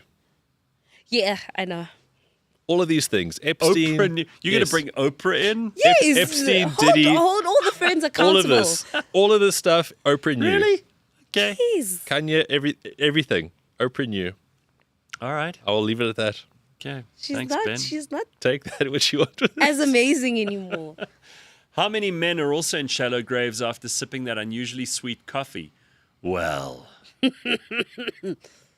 Or going to Bill Cosby's house for a drink. That was Oprah Do knew. you want a drink? I'm going to pour you a drink. Here's a Oprah little knew. something for you and your friend. No, thank you. It's horrific. Bill Cosby was horrific, but that's all. He was horrific. Like horrible. Yeah. And is he still in prison? Yes, he is. Oh, yes, he is. Right up there. Did he get released? I know he had glaucoma or some shit. Oh shit! Bill Cosby's out. Oh no! How'd But you that's get like forgotten. That's how horrible this world is. That we forgot how horrible Bill Cosby is. Hooks up with his old friend Bill Clinton. I think that South Park did a thing where they had the Bill and the Bill show, where they had Bill Cosby and Bill Clinton, and the two of them were like, they were running some kind of dating show or something. Can you imagine that? Oh, no. That would be so funny. Oh no! Hello, I'm Bill Cosby, and I'm gonna do a dating show. And you go, hi, I'm Bill Clinton, and I'm with my friend Bill. And they start this show where they match up a girl and a guy, and they both get handsy with the girl. I mean, can you imagine? Would be very funny TV. Let's talk about this quickly. Simpu has found a French car that you can drive without a license. Is it one of those three-wheel things? No, it's an actual car. Really? It is. It's a Piccanini. Like, there we go. Citroen. Yeah, they're all over Europe, those things. You know, I thought about you, Simpu. First, tell us about this thing. And then I'll get to where I thought about it. French Bajaj. It literally is. So if you live in France and your license gets taken away, or you just don't have the desire to ever learn how to drive, this is an option for you. It's extremely slow. There are different versions out there. In fact, there's this car show last year that I saw, but it was all in French, and they were talking about like the different models and which are in, and like which one you should be getting and stuff. I want to commend you on the lengths you go to for researching this show. You're watching French car shows to bring us all this information. And so those are one of those like cars that you can now get. You don't need a license. It's extremely slow, very, very slow. It's a 2-seater. And that's basically about it. There's nothing wild to it, in my humble opinion. But I think it's a cool thing to French look into. Bajaj. Yeah, if you don't ever want to drive, you don't ever see yourself doing that. It's cool for parking. You'll see them in Paris a lot, but no. Okay. And also, I don't understand why you wouldn't need a license, because you're on the road with other people. So speaking of parking, I thought of Simpiwe the other day, because we've got someone in the building, not in our company, but in the building who has a very, very fancy Mercedes sports car. That asshole. That guy downstairs. I don't so know. you wouldn't call an Asshole, because he takes 2 parkings and parks them. Such so he an takes asshole. up 2 parkings. But it's his business, I think. So he's allowed to take up It is as his many business. Plus, But you're still an asshole. with a car like that, which it's a very, very sexy car. Yes. I think you should have 2 parkings. If, however, someone in a beaten up brown Toyota Cressida had to try and take up 2 parkings, then we would hate him. I think I hate him because I look at the car and I'm like, damn it. I wish this was me. But now it's you. So... You see, I don't have a problem with him parking his car across 2 parking spaces. I think that's part of the deal. He employs like 20 people. He's basically giving to the economy. And here you are sitting in your ivory tower of the 3rd floor going, that guy, I fucking hate that guy. No, I just don't Shame like on you. his tendencies of... It's, you know, sometimes when you like drive up and you're like looking for parking and you think there's a free spot because of how it's parked. And then you go, you're like, okay. Yeah, it's very annoying. Yes, that's the part I don't but then you like. get to look at a beautiful car. Yeah. See, I don't. Every time I knew I was going to win you over on that. I'm not a massive petrol head, but there's some cars that always turn my head. It's like, you know, sometimes you will forgive a very beautiful woman for cutting in front of you in a line. Yes. Someone ugly tries that. You're going to be like, hey. Yeah. You get back, troll. You know what I mean? It's like, there we go. Get, all right. Hey, that was me last week. Oh, God. That's been pre-hair transplant. Okay, very good. Oh, okay. Now, another thing that is on the rise is funeral reviews. Yes, this is a thing I never in my life expected. Is this here in South Africa? Yes, right? This is crazy. People are posting reviews of a funeral. Yeah, it all started off with this one guy who I think he was being like sarcastic in the first video. I genuinely think so. He was like, "Yo, guys, I just come back from a funeral and I'm gonna like just review it. The vibes were off, people were sad, and you know, like they weren't singing much, so I'll give that a 7 out of 10. Let's talk about the food. No, they only gave me cabbage, rice, and meats. I think they could have offered more. I'm more of a stump man, so we'll give it a 5. And then the after tears. Okay, the after tears, people were rocking, and that for me was the best part of the entire funeral. So we'll give that a 10 out of 10. It started off like that, and now people are creating these videos where some other guy says, and then another day, another funeral. That's how he starts off his videos, and he reviews it. And people. Is he like a funeral crasher? No, I mean, so many people are dying nowadays that you can attend a funeral every week. So have you ever? It's probably the wrong thing to ask Ben and Simpiwa because they're not those kind of people. But we were talking about Bogans earlier. Yeah. I don't think it would be too much to expect a Bogan to crash a funeral or a wedding or any free party where there's food and drink. Fuck, it's all right. Correct. So I wonder if this isn't going to lead to a lot more people funeral But don't people crashing. already do that already? Yes, they because, do that I mean, like, for the food. Because, at least black funerals. Yes, you'll you'll see them on streets and the whole road rocks up. Yes. And then the cousins of the cousins. So, let me ask this, because I've always thought that a funeral's exceptional in that you don't actually have an invite list. Yes. You know, no It's like one, a wedding, as far as I know, no one is invited to a funeral. Yes. You get told that someone has You come to passed pay your on. respects. You're allowed to pay your respects. Right. Okay, because I've been to some memorial services and funerals. To me, they're the worst by far. You know, it's obviously very sad. It's often, there's an element of tragedy in there. There's an, gone too soon kind of feeling. Yes. And as far as I'm concerned, less is more. Like, dignified, short ceremony. If the person was religious, you give them their rights.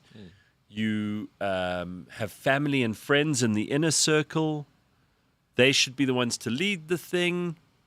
Maybe some words are said. That's always lovely. Give the ability for closure. Right. And then let's get on with it. I got to give massive props to the Jews and to the Slims, the Muslims and the Jews, because they get it done the day after. That's, yeah. The Catholics, sometimes they take it a little.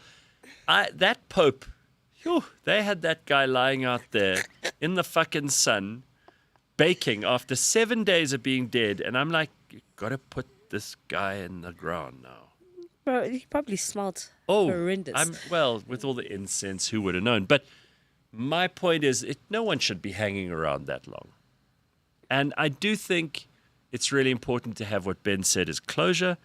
But funeral reviews, whew, I could give you some funeral reviews. I won't, because I think it's probably undignified to do so. But I've been to some funerals where I've thought the person who's dead wouldn't want this.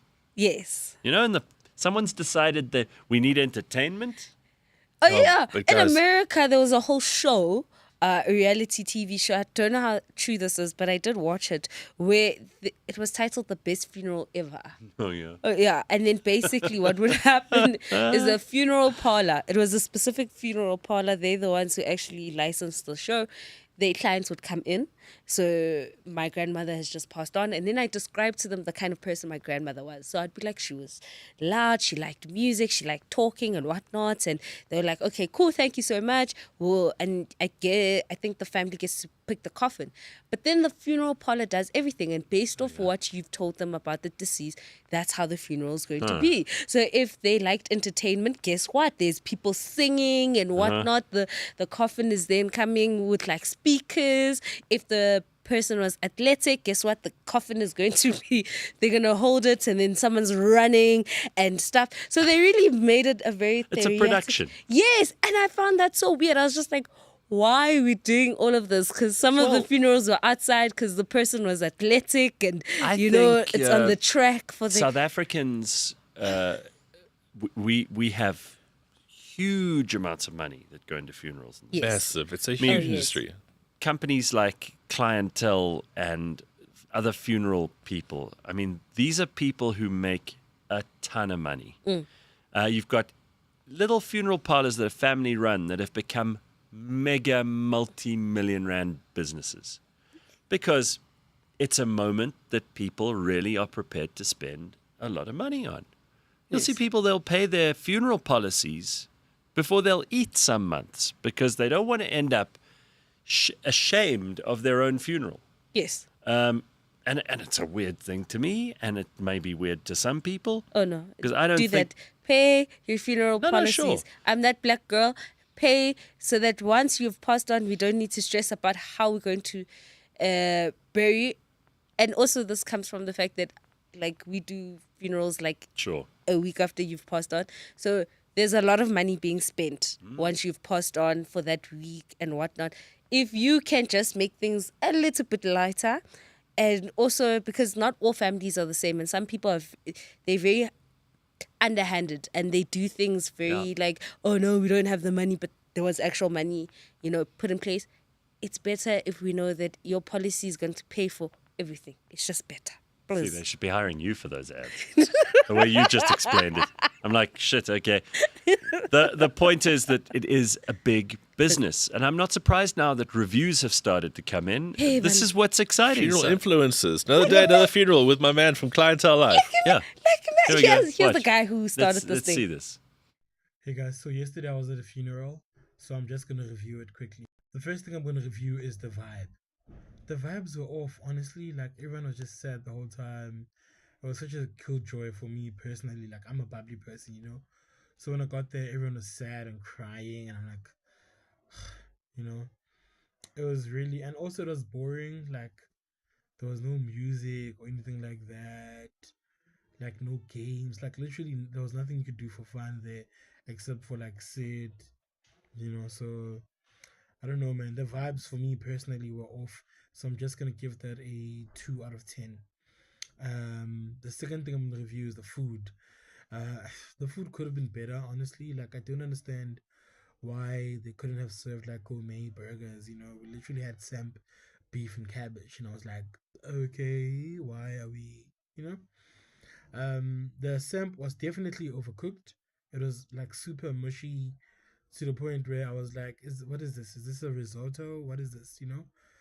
The beef was definitely under-seasoned. Absolutely under-seasoned. It was just absolutely disgusting, honestly. And the cabbage is cabbage. What are you going to say about that? Overall, the food for me is like, really, it's a 1 out of 10, personally. Like, even the people who cooked were like sad, and when they served the food, they were like sad. I'm like, what kind of service is this, bro? Like, what happened to customer service, So overall, really dull experience, super dull. The company was not great. the atmosphere was not great, the food sucked, the customer service sucked. So overall, I'm just gonna give it a 2 out of 10. But rest in peace, Mpendulo. Like, you're a great guy. So like. That last part, rest in peace, Mpendulo.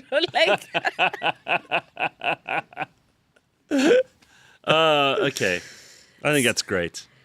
Maybe I've got a memorial on Saturday. Maybe I'll leave a review. Review it. Huh? What do you think? In real time, though, with people around. With the food and the vibes, please let us know if they're up to par. So, listen, we've got to get some sport in because for the last 2 weeks, we haven't had any. 3 weeks. 3 weeks. Guys, it's been so long. All right, and we've got quite a big sporting weekend. It's a quality over quantity kind of thing. Let me just start up by saying enough football. No more football. Oh. Because you got to have breaks, right? Yeah, of course. These fuckers, they carry on. There's this Nations League, something what they still want to play. There's a FIFA Club World Cup. No. It's just enough, it's guys. called exploitation. Too much. So no football today. There's the United Rugby Championship. So this is really exciting because at Loftus this weekend, sell out. Oh. The Sharks versus the Bulls, the big semi-final. Oh. So if you are in Loftus, if you're going to be anywhere near there, the best. That game will be at 6:15.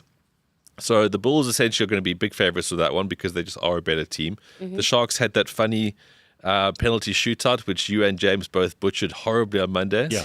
Which was fucking hilarious. Yeah. Ben, let me just explain. I tried to deal with James not understanding that how rugby works. He didn't understand penalties at all. Yeah, but you didn't understand the point that James was making. Both of you were missing each other like blindfolded dogs. It was hilarious. Because your whole thing was like, James doesn't understand there's a penalty in rugby. How dumb is he? And he's going, Gareth doesn't understand that penalties decide games. It was gold. It was absolute fucking gold. I loved it. So yeah, penalties are actually, they can decide an encounter if by injury time there's a stalemate. So that's going to be the second one.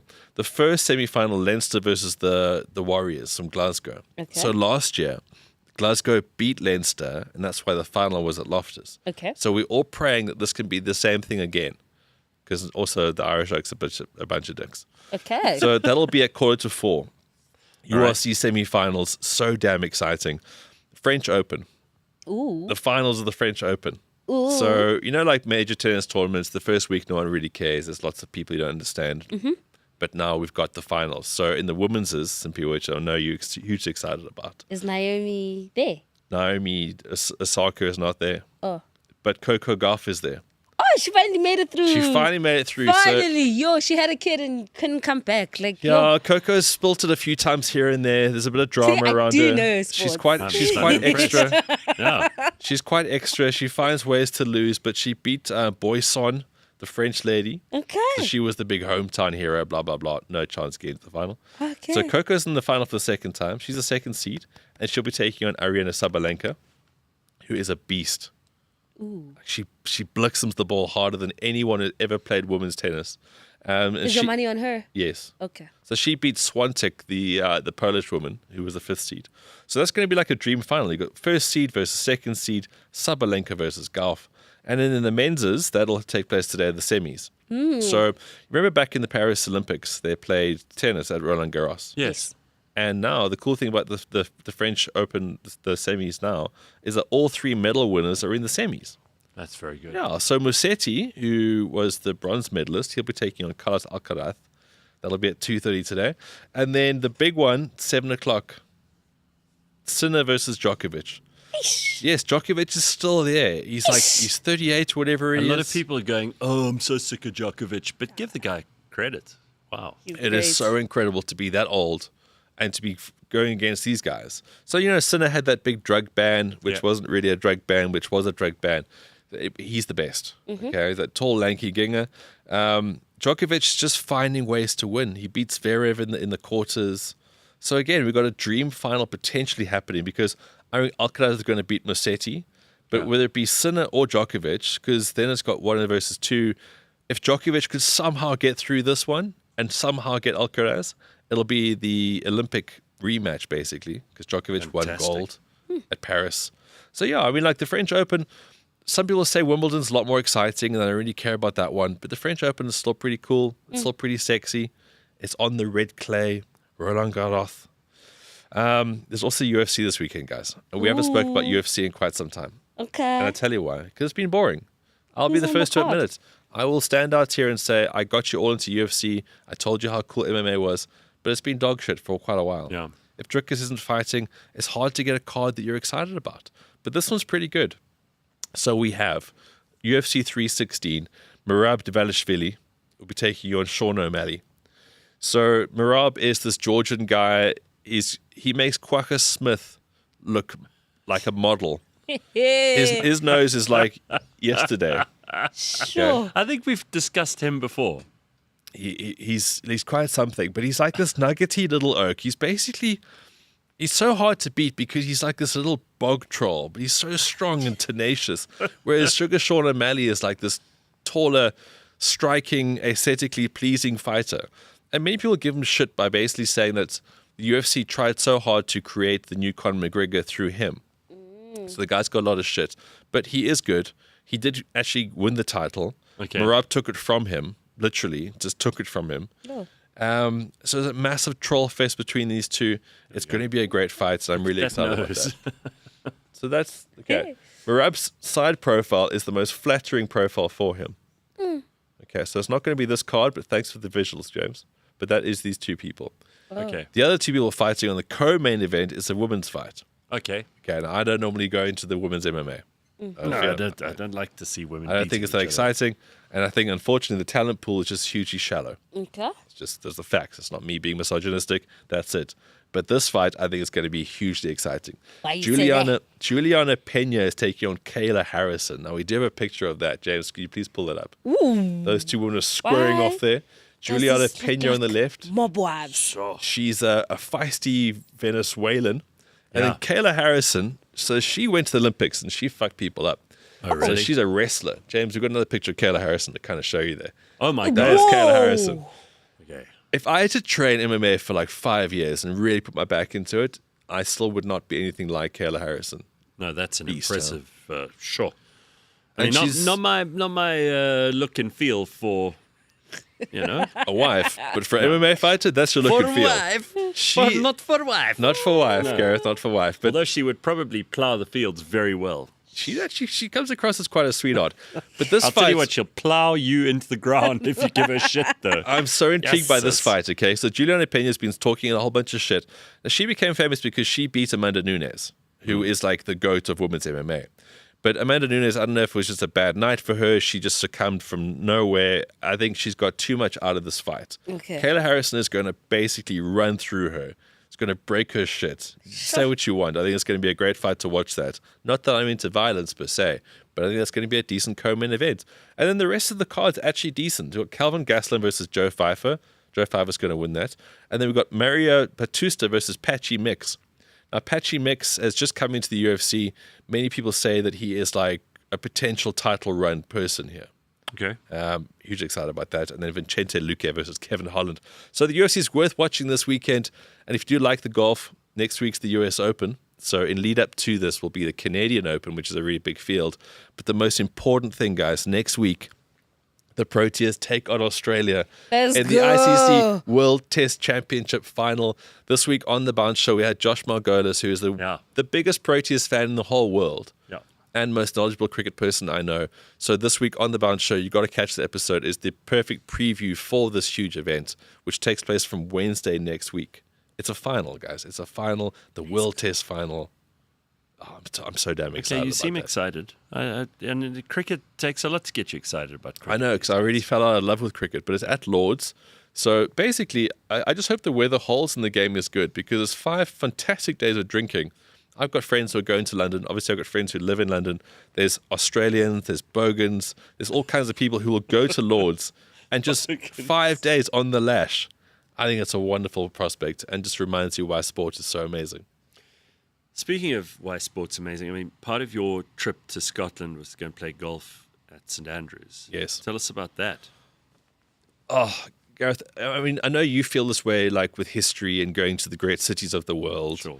When you love something in life and you get to go to a place where it's at its absolute zenith, so to speak, or its peak, or its pinnacle of what it represents, there is a happiness that overcomes you, which is just so hard to describe. Like when I played St Andrews before, I played the old course before. This time round, there was something so extra special. I don't know what it was. Maybe because the sun was shining. But I finished that on the 18th hole. So there's our crew. I finished on the 18th hole, and I just stared at the golf course. It's like it was so weird. Like, I love golf. I've played lots of golf. I've traveled a lot. This trip was it was basically like a spiritual experience for me. Wow. And the weather was so great. So we played, as we arrived, the London Golf Club, which is in Kent. Yeah, tell us about So that. incredibly pretty. So, yeah, I mean, my friend Justin, who organized this whole trip, he picked us up. He lives in Sevenoaks, which is like an hour and a bit from London. It's like a fancy place to live. Sevenoaks is so cool. It's like the idyllic English countryside town. Okay. And then you're in Kent, which is like the Garden of England, basically. And this London club is wow. It's just so wow. It's just so perfect. Yeah, there's no other way to describe it. It's just so perfect. It was like leafy, perfect, sunny, a little bit of wind, and it was warm. We weren't in jackets and coats and things. And summer in England is just, it's a very sexy thing. It's beautiful. And it's only about 10 days, but It's they short, really but do, boy, do they relish make, it. The English really make the most out of those 10 days of summer. Guys, They do. there is nothing prettier. I know, like, I'm the biggest advocate for South Africa, South African golf, this place. There's something extra beautiful about that place. Wow. Yeah. And then, I mean, they call it the season, so it's not 10 days. It's like a month or two max. It's not much more than that. 3 months. No, not even. It's a month or two. And May- during that May to time, September. they have Wimbledon, they have Henley, they have so they milk it for cows, all they have they can. everything. And here, this is St Andrews, right? That's the links. That's the famous- Dunbarney links. Oh, okay. So, yeah, so then we flew to Edinburgh, and then we played Dunbarney, which is this. So basically, there's links golf with the original courses that have been there since like AD 74 or whatever. Yeah. And then you get these Americans who have now built a few of these fancy courses. So that's Dunbarney links. They found old land and they just made this incredible golf course. Because if that wasn't a golf course, it would just be windy moors. It'd be very, very unspectacular. Yeah. But it's like, it's so super fancy, right? So these places are purpose built. And there's like this understated clubhouse. And there's just rich Americans everywhere. So we played the Dunbarney Links, which was so special. And then we went to Carnoustie, and the weather was hard. Carnoustie's like, it's like more working class. It's like the Bogan of the best courses. If I didn't know it was a golf course, I'd say it's something on a tray that they serve at parties. Aberdeen, you drive to Aberdeen, I think it is. Yeah. So we drove to Aberdeen, which is like an hour and a bit. Aye, I know Aberdeen. It's rough. I've been there. By the docks. Aye. And it was so windy. So basically, I want to make a video for my friends of this video of what the tour was. Yeah. So I'm kind of getting through it now. So everywhere we went, I filmed a bit. And it was so fucking windy at Carnoustie, but I really desperately wanted an establishing shot of the famous hotel on 18th. And the sun was at a great angle, and I thought, okay, I just need to get it up, get the shot, bring it down, and then go tee off. The drone. So then I put my drone up, and this little fucker, he had no chance. Shame. The wind took him and threw him further down. I got the shot I wanted, but then there was no more drone. And then, like, after sacrificing my drone to the weather gods, the weather was fucking perfect after that. Oh, God. Next damn day, it, we went to always. King's Barnes. Not a breath. It was sunny. Lesson learned. The ocean was lapping against the shore. And then we played the old course. Then we played the castle course. Yeah, guys, it's just like when you do love something, and to be able to try and find what the best thing is to do, whether it become a lifelong goal, dream, whatever it may be, it was just, that's Carnoustie. Carnoustie has so many bunkers, and it's so difficult to play golf there. That is an asshole of a bunker. That's a really shitty bunker. And there's two Get of out of those. They're side by side. Ugh. So that obscures the green. Yeah, I mean, I got a whole new appreciation for links golf and people who live in the cold. Like, it's far too cold in Scotland. Like, the weather was so good. People were literally losing their minds. Awful place. And I was freezing. I was shivering the whole time, but I was happy. Yeah, it was just such an incredible trip. And I would love to be able to find a way now to make pounds, because you can't actually go there on rands. Even if you have lots of rands, it's insulting what they charge you on rand on what we used to. Apparently, Dirk says if you jump high enough in Scotland or Ireland, the wind will actually take you offshore. I often landed in the sea. I was having breakfast, and I was so excited about breakfast, I jumped in the air, and I was in the ocean. Yeah, that's how I went for a swim. So Chariots of Fire? You went for a swim in the ocean? Yeah. One morning, I Chariots of Fired it. I ran along the beach. Really? Water was fucking That's very cold. white, hey? I'm white. I'm white, yeah. It's called plunges. Sorry to break it to you, Siwe, but I am a Caucasian male. That is me. Did Ben go to a Glaswegian barber? Says Congo Chris. That's the best part of the show. You've got to listen back to the first hour. We're not going over that again. All right? Pay fucking attention. Yeah. But Gareth, yeah, so we need to find ways to earn pounds in life, guys. Even if you don't, even if you're not, I agree. Even if you're not a golfer, their money's so strong. Yeah. I know this sounds stupid, like no shit, but like when I was in London, I was looking around. It's like, wow, you can go if you make pounds, you can go so many places in the world, and life will be easier. Yeah, and it's all because we've got this Mickey Mouse currency. And so the reason Mickey it's Mouse. Mickey Mouse is because it's been mismanaged by our Mickey Mouse politicians. So, controversially, this is like we're on the DOP system in South Africa. Yes. Whereas the other people are working for actual currency. We're on the So DOP well system. put. We get this thing called the Rand, which is like being paid in cheap wine. Like they used to despicably back in the apartheid era and even before then, like we're talking in the 1670s and on. The farm laborers were paid partly in money and partly in wine. So you would go to the paymaster at the end of the week and he'd give you some wages in coin and then he'd give you a sack full of shitty wine. Yeah. And that was your pay. Late harvest. So we are basically we are being paid by the DOP system of currencies because the Rand is such a stupid currency, right? So it's so worthless in the grander scheme of things, but we have to travel in this world. All of us have to travel. Good luck. You're not going to accept your box wine as payment for your flight to wherever you want to go or when you want to spend it internationally. Yeah. Or just don't go to Spain. What's Spain got to do with it? They don't want tourists. Yeah, they don't want tourists in Spain. Yeah. They're still trying to get tourists out. Oh, okay. A friend of mine just got back from Spain now, and he spent like 3 months there. Ooh. And he said, it's really cool, but they do not like tourists. They've had enough. They've just had enough in places like Barcelona. Yes. Yeah. It is so like a European summer, and what they do with summer because they appreciate it so much is like we have like sun. It's like it's always hot and it's great. Again, Bogan, bring an Australian.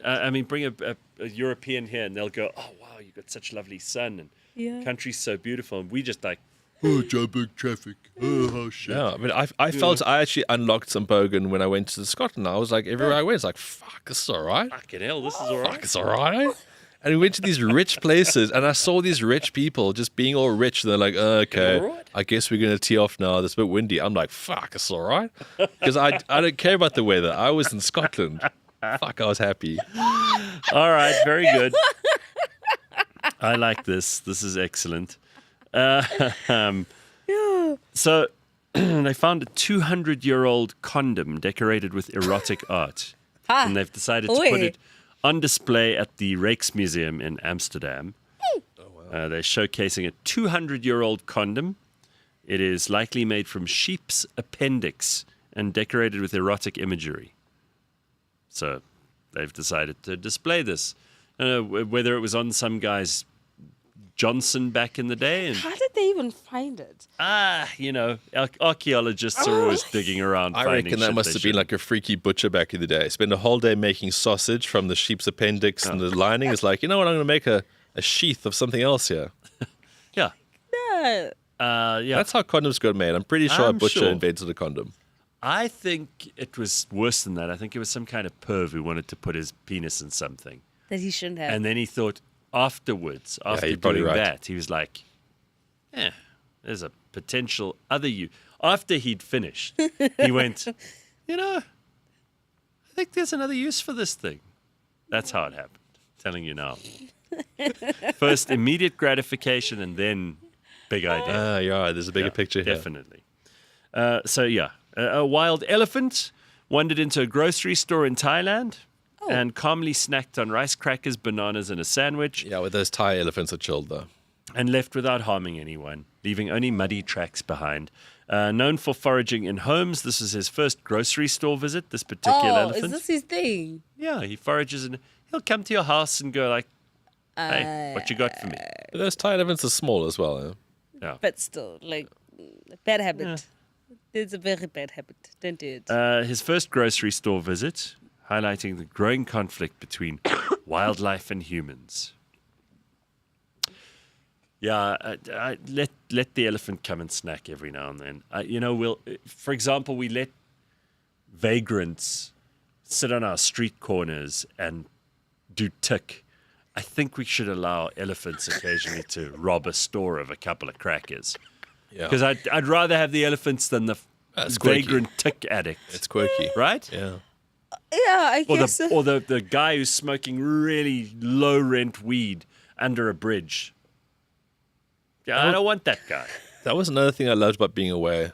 You didn't these places. Homeless people. Every now and again, it's nice to actually not have it in your face the whole time. Well, you didn't go to the bad parts of London. No, obviously not. Everywhere you go has got a toilet. Yeah, sure, I get it. But just like what it does is that we are so oversensitized to so many things here in this country that we constantly have like this drowning in cortisol kind of vibe. Yeah. You know what it's like to actually be relaxed? It's fucking wild, guys. Yeah. You wake up and you're like, in a place like Scotland, I don't think they really have very much to worry about. No, I mean, look, there's Aberdeen and there's fucking horrible places. There's Glasgow and shit. But I mean, like, St Andrews it's not a real place. It's a university town where people go and play golf. Have you heard of anything more like ridiculous in your whole life? Yeah. Jeez, people are relaxed. Wow. Meanwhile, we are always hyped up. Yeah. Constantly. Always worrying about our safety. Money, like desperation, job, traffic, all that kind of shit, right? So we don't even realize the ambient temperature of noise in our life. But like when you hear other people's conversations around you and how placid they are, you look at the newspaper and you go, there was a swan that won a contest? Huh? Wait, what? Seriously, the biggest scandal was that there were some homosexual celebrities that were breaking up that week. That was as bad as it got. Really? I mean, it was inevitable, but I mean, that's not the point. Those are nice life problems. Absolutely. So weird seeing that, but so fun. Problems. All right, so here's one last thing I want to throw in here. Classical music is experiencing a cultural revival among Gen Z and millennials. This is very good news. I'm not surprised. I just want to congratulate. We never say good things about millennials and Gen Z, so I want to say well done. I'm a millennial. I know, but we often say shit things about millennials. You often say the most, actually. Yeah. Actually, you climb into the... Yeah, you do. So apparently it's driven by social media, fashion, pop culture influences like Squid Games and Dark Academia. Yes. Young artists such as Estambrani and Babatunde Akinboboye are modernizing the genre through platforms like TikTok, blending it with hip-hop, storytelling, and personal authenticity. Hey, I don't mind what brings people to classical music. Maybe you don't know this about me. I love to listen to classical music. Just when I'm on my own. It's not something you need other people around for. Yeah. When I'm working... if I'm drawing or I'm painting or I'm doing something creative, the only music I'll have on is classical music. And it'll go from, huge dramatic overtures to light kind of choral stuff to a little aria here or there. And then the kind of chamber music, some small movements by Beethoven and Bach and that kind of thing. All the stuff you've heard before. There's nothing... super sophisticated about my tastes there, but classical music is magnificent. It was the apex of music when we reached that point, and it probably happened with Beethoven's Ninth. Once he'd written his Ninth Symphony, and once it was performed, music would never get better. And I love modern music, don't get me wrong. I love rap, I love hip-hop, I love rock, I love pop, I love all kinds of shit, right? Dance music, I can listen to EDM, I can listen to all that stuff, and I appreciate it enormously, but you cannot be a serious person and tell me that when you compare Beethoven's Ninth to anything, even the Stones, the Beatles, I don't care who you're going to bring up, modern musicians, they're all terrific, but doesn't come close. When Beethoven wrote the Ninth Symphony, we had achieved all we humans could achieve in music. And from then on, it's been great. It's been okay.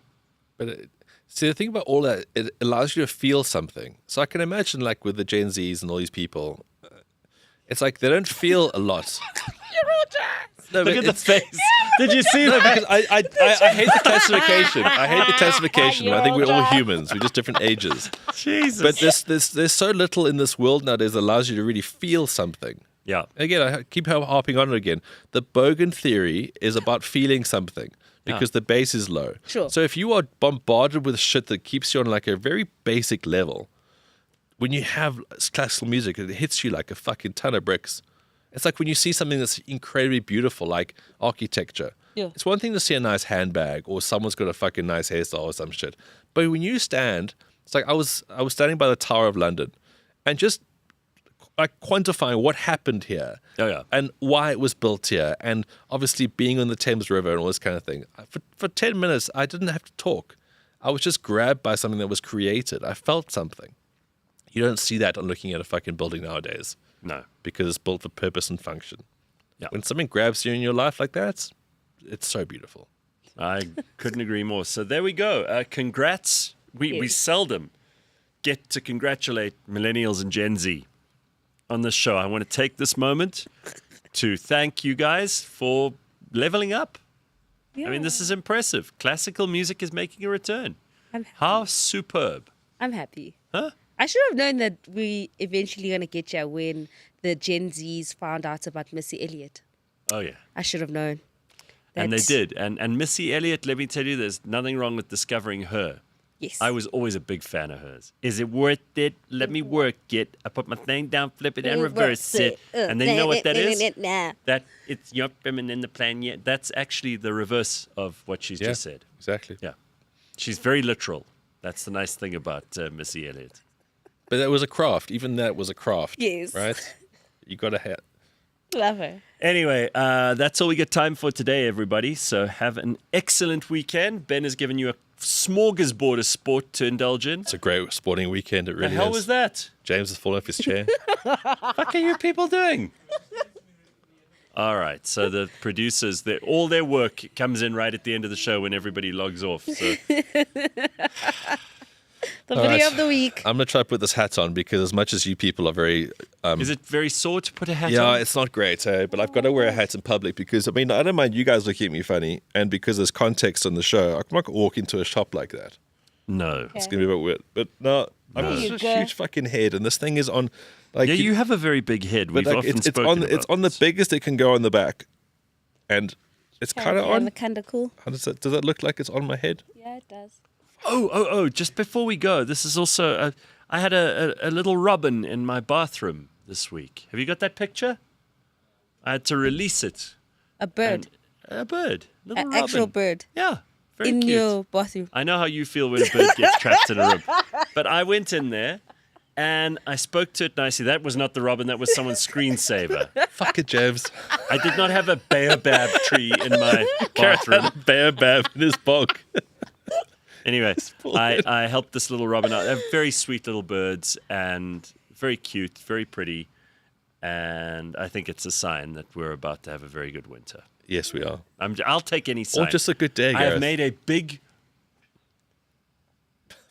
What do you call it? A pan, a bowl, a pot of soup. See, I don't know anything about kitchens. I've made a big... There we go. There's a little robin. That's a beautiful picture. Thank you. It's a beautiful picture. I took it in a hurry. The lighting and composition. Before I let the bird out. You should enter this into like a... Oh, please. It's not that. Photography No, it's not that great. So I've made a big pot of vegetable soup, which is going to power me through the weekend. Let's go. That's the best thing to have in winter.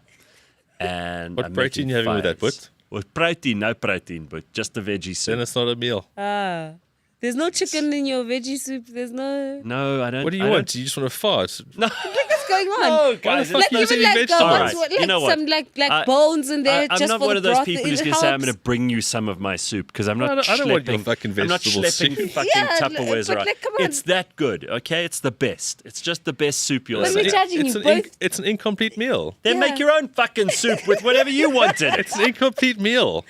Add some meat in there. Guys. Chicken, yana. Fucking Maybe throw the some robin in bones there. It'll help with the broth. It'll all make it thank much you. more nicer. This has become Cooking with Ben and Simpy, where this is exactly the show I did not want to do. We will see you on Monday at 6 o'clock. Bye.